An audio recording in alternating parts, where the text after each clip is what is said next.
Je suis impressionnée. Vous m'avez impressionnée parce que vous étiez plus de 300 à participer à la consultation que nous avons organisée à partir du mois de septembre. Alors, j'aimerais commencer cet après-midi en vous disant un immense merci.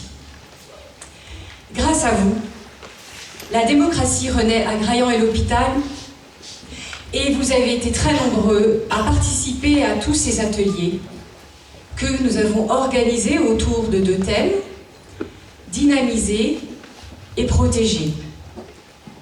Alors ça a fusé dans tous les sens. Il a fallu classer, trier, prioriser. Et ce sont vos idées qui sont au cœur de notre programme. Ce sont vos idées qui nourrissent notre programme. Ce sont vos idées qui sont notre programme.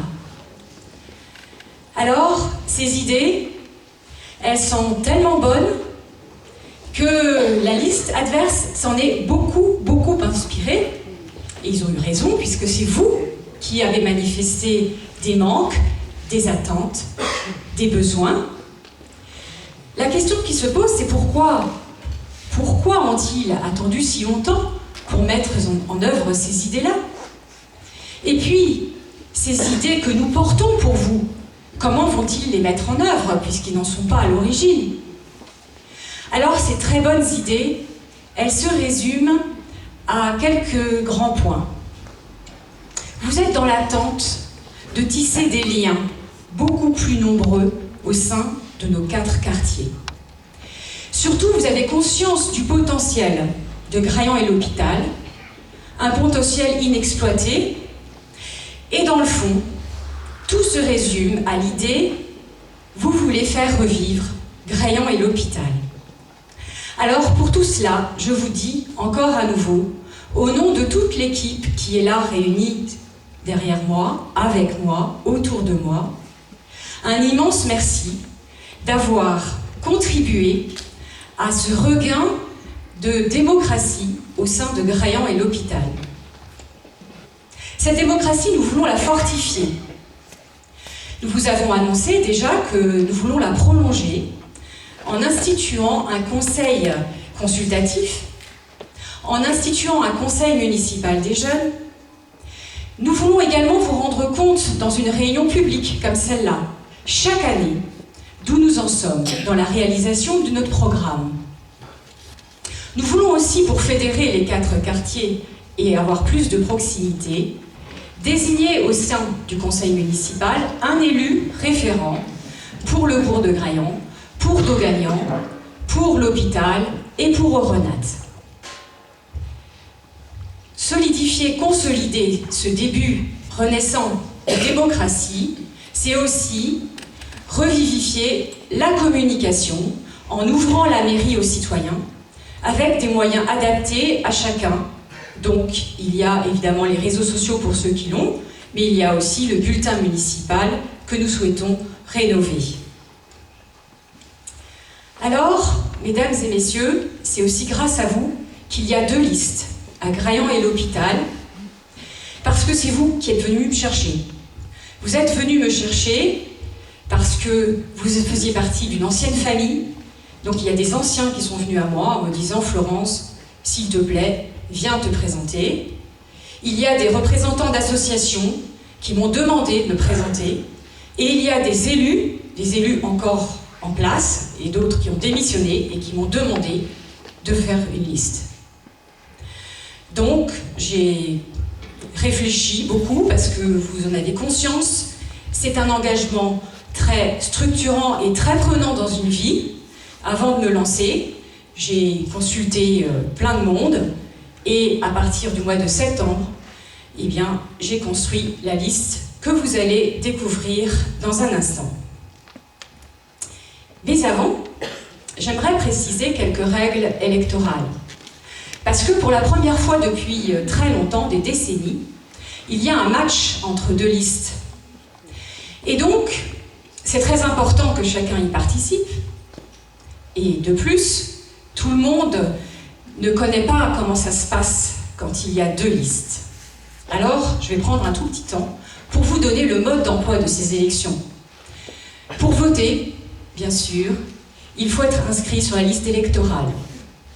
Et peut-être tout le monde ne le sait pas encore, mais on peut s'inscrire encore jusqu'au 7 février, donc il n'est pas trop tard aujourd'hui, si vous n'êtes pas inscrit, d'aller vous inscrire sur une liste électorale. La deuxième chose, c'est que les élections ont lieu le 15 et le 22 mars. Partout, vous entendez parler que les élections municipales ont lieu le 15 et le 22 mars. Mais j'entends aussi des personnes me dire « On attend le deuxième tour pour nous déterminer ». Quand il y a 2 listes, il y a une liste qui remporte la majorité dès le premier tour. Donc, à Graillon-et-l'Hôpital, si on en reste aux 2 listes qui se sont déclarées, les jeux seront faits dès le 15 mars. Donc, il faut venir voter dès le premier tour. Justement, comme il y a 2 listes, toute la liste ne va pas être élue.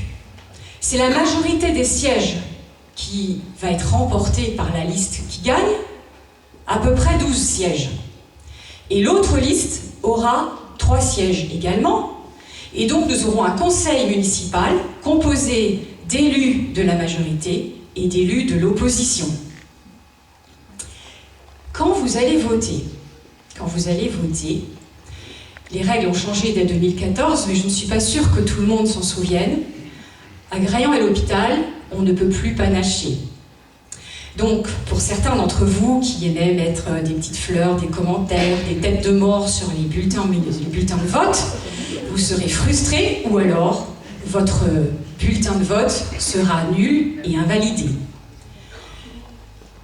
Voilà pour ce qui est du panachage. Et pour cette année, il y a une nouveauté.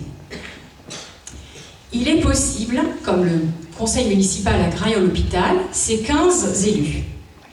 Nos listes, pour exister et être validées, doivent avoir au moins 15 membres. Mais on peut aussi avoir 2 candidats complémentaires sur sa liste. Et sur la liste Le Cœur et l'Action, vous aurez 17 noms, il y a 17 candidats. Voilà donc un petit peu les règles, le mode d'emploi qui concerne ces élections municipales à Graillon-et-l'Hôpital le 15 mars prochain. Alors, ce que je voulais également vous dire, c'est que la manière de gérer la commune, nous voulons la changer. Depuis 6 ans, le maire et son premier adjoint gèrent en catimini les affaires de la commune et les autres élus se sont sentis exclus, petit à petit, au point que, alors qu'il n'existe qu'une seule liste, il y a une division entre les élus actuels à Graillon-et-l'Hôpital. Depuis plus d'1 an, les délibérations ne sont plus votées à l'unanimité. Ce n'est donc pas la campagne qui a induit cette division entre les élus du conseil municipal que nous connaissons aujourd'hui. C'est un mode de fonctionnement que les personnes ne veulent plus. Vous attendez de la participation et donc les élus du conseil municipal attendent aussi d'être consultés, attendent de participer. Ce qui fait que cette liste, moi je l'ai construite avec l'objectif de pouvoir compter sur chacun d'entre eux pour se répartir le travail, pour travailler en transparence et pour que la participation démocratique se fasse dès le niveau du Parlement communal qu'est le conseil municipal. C'est lui qui vote les décisions.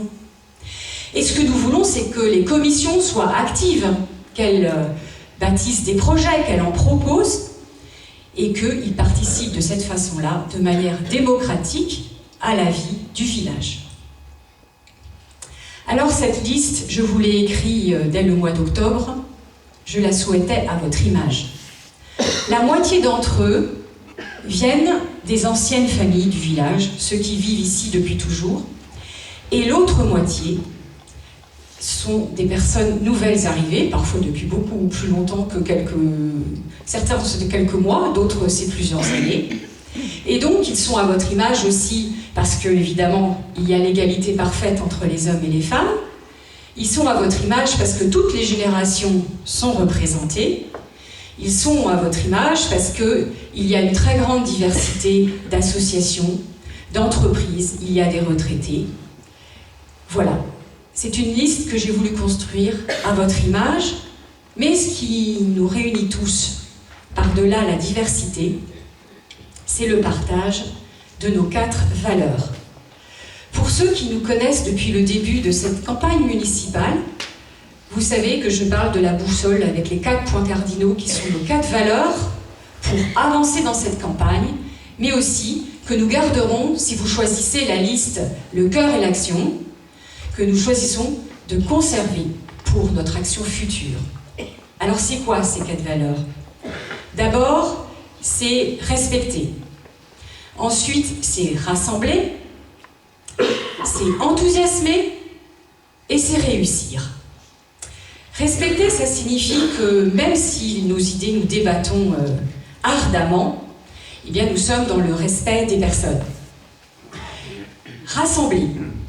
Rassembler, ça signifie que, quelles que soient nos convictions politiques, nous les laissons dans notre poche parce que notre priorité, c'est de travailler au bien commun de Graillan et l'hôpital. Le fait que nous soyons sans étiquette ne vient pas d'une sorte de neutralité, parce que dans notre équipe, il y a des personnes qui ont des convictions au niveau de la politique nationale très différentes. Mais c'est ce que je dis, la priorité, c'est de construire un projet pour Graillan et l'hôpital. Notre priorité, c'est d'avancer. Alors, enthousiasmer, ça nous paraît important aussi.